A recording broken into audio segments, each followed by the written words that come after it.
fans, and welcome to another exciting edition of Cammy's Comic Corner. I'm your host, as always, Cammy. Now, people, I am getting so tired of this.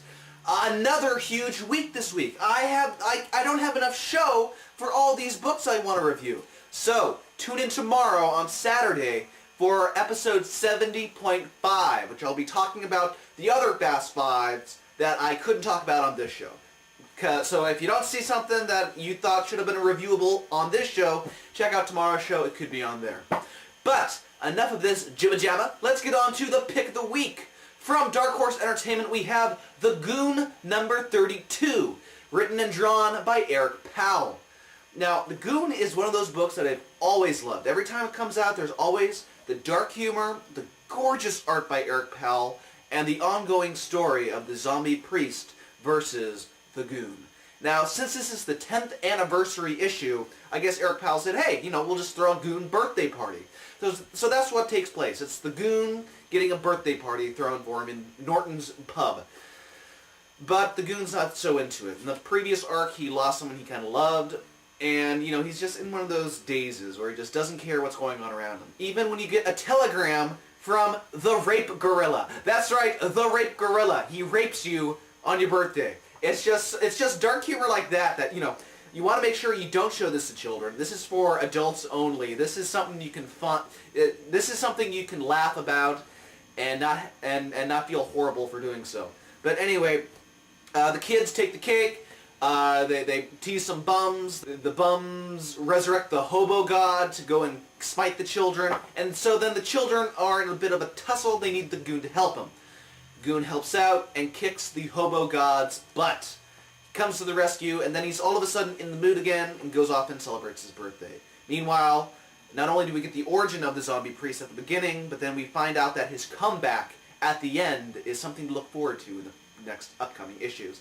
So if you like really dark humor, if you like gorgeous art, I highly recommend The Goon number 32. And in this issue, you get some nice pinups from people like Jeff Smith, Mike Mignola, and you also get some concept art of what the Goon originally was supposed to look like, and he's come quite a long way since then.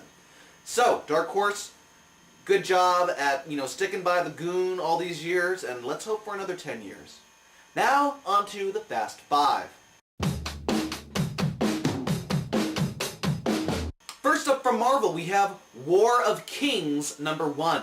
Now this is Abnett and Lanning, who do Nova and Guardians of the Galaxy. This is their huge Space Odyssey / huge event in space. If you like Sinestro Corps, or if you're looking forward to the Blackest Night over at DC, this is going to be like kind of the Marvel equivalent, especially if you liked Annihilation Conquest and all those other space events. So, War on Kings is the Inhumans and the Kree versus the Shi'ar. There's a wedding going on between Crystal and Ronan the Accuser. It gets interrupted by all this violence because the shields are down. And then there's a huge Shi'ar strike. They take one of the Shi'ar exiles hostage. And it's just such a fun issue. It's just so much is going on. Even if you don't know the characters as well as you do other characters, there's always something new. And there's always something fun to latch onto and really enjoy in this issue. Anyway, very fun stuff. You should be subscribing to this Marvel event. Next up, from Avatar, we have No Hero number 4. Now, in the previous issue, we got Josh wanting to become a superhuman, so he gets all these drugs pumped into him, and he goes into this crazy room where it makes him see things, make sure the formula is actually working on him. Well, it turns out he does have superpowers, only that's all he has is superpowers. He doesn't have his looks anymore. His skin is literally peeling off his flesh, and he has this weird blue and red and all these weird colors underneath. He's a freak, pretty much. So it didn't give him looks, but he did get the superpowers, and that's what he's kind of happy about. Add in Juan Jose Ripe's very detailed art. It's just really creepy to see a character like this in the flesh. Well, what flesh he has left. So anyway, at a press conference, he's debuted as Revere, that's his name, and one of the press is suicidal and shoots his face mask off so the press can really see what he looks like, and then he shoots himself. Turns out China and Russia might be working together against this superhero task force, so it's going to be really exciting to see what happens next. But I had really fun with this issue. You can't go wrong with Warren Ellis and Juan Jose Ripe. Next up from Marvel, we have Daredevil number 116. Now this is the prelude to the Return of the Kingpin storyline, where we follow Wilson Fisk as he's off in Spain, remembering his wife Vanessa, and he finds a new love while he's there. He finds a woman named Marta, and he decides he's gonna, with this woman, he can leave his past as the Kingpin behind. He can, learn to love again and help raise a family. Well, all seems well for Fisk, and you really are feeling, you really feel for the Kingpin. Then all of a sudden, Lady Bullseye and the Hand come in and bring him back into the game, killing everyone he loves. Says, if you want someone to blame, it's Daredevil, so you should probably go deal with him. Making Fisk return as the Kingpin to Hell's Kitchen. I can't wait to see what happens in this next arc. It's going to be so crazy because Wilson Fisk is back, people, and he is going to bash some skulls in, that's for sure. Next up from DC, we have Batman Cacophony number 3. Now, Kevin Smith, he's written a lot of great stuff. I wouldn't say this is one of his strongest little minis that he's written, but it was still very enjoyable throughout. You had Onomatopoeia versus the Joker versus Batman. It's a big rooftop battle, and Onomatopoeia fools everyone by stabbing the Joker in the chest, and that's how he gets away, because Batman has to do the right thing. Does he go after the bad guy, Onomatopoeia, or does he save the Joker? Someone he could leave for dead and make his life a hell of a lot easier. But and in the end, even Jim Gordon's trying to tell him, no, come on, he's the Joker. Yeah, you saw what he did to Barbara. You know how many people he's gonna kill once he recovers. But Batman does the right thing. Joker's in the hospital. They have a little chat, and Batman asks, do you really want to kill me?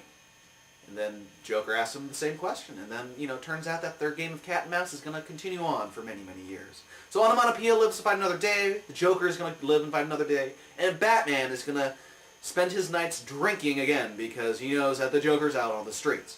Great mini. If you want something different and not, Batman R.I.P. in any way, pick up Batman Cacophony by Kevin Smith. The trade paperback should be out shortly.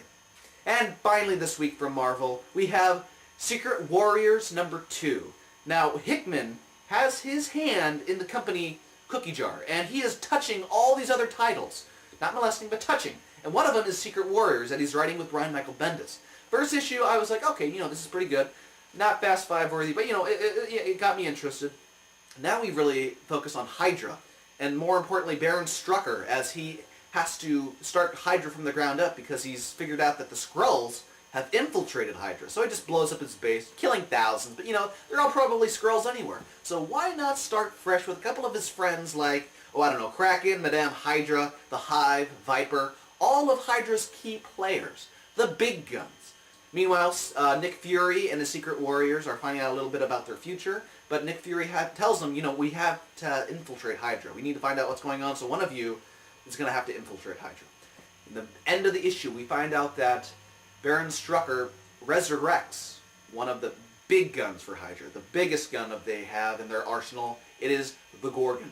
So Nick Fury and the Secret Warriors are in for a little bit of surprise, so it'll be really interesting to see what happens. Well, comic book fans, that does it for comics this week. If you want more Cammy's Comic Corner goodness, go to www.cammyscomiccorner.com. From there, you can subscribe to us on the RSS feed or on iTunes. And remember, if you are a U.S. resident and you leave an iTunes review, then send me your shipping address with your review to cammyscomiccorner@gmail.com, and I will send you just a prize pack of comics, just random comics. All you have to do is write an iTunes review and live in the United States. Also, if you like any of the t-shirts that I'm wearing, how badass is this? Mortal Iron Fist, this just made my day. Head on over to www.deadlinegraphics.net and send Kelly an email. He has a nice selection of Green Lantern shirts for this upcoming Blackest Night, so you want to check those out and get one of every color. And also, the deal for March is all U.S. residents get free shipping. So if you live in the U.S., you like one of these t-shirts, buy as many as you want, and you get free shipping. Doesn't matter if you buy 1 or 1,000. Free shipping on all orders. There's only one name that I trust when it comes to comic book t-shirts, and that is Kelly over at www.deadlinegraphics.net. So, comic book fans, like I said before, check out tomorrow for another Fast 5 episode. And hopefully, in the upcoming weeks, I can get some sleep. So, this has been Cammy's Comic Corner. I have been your host, Cammy, and let's see if I can do something cool. Pick a card. Any card.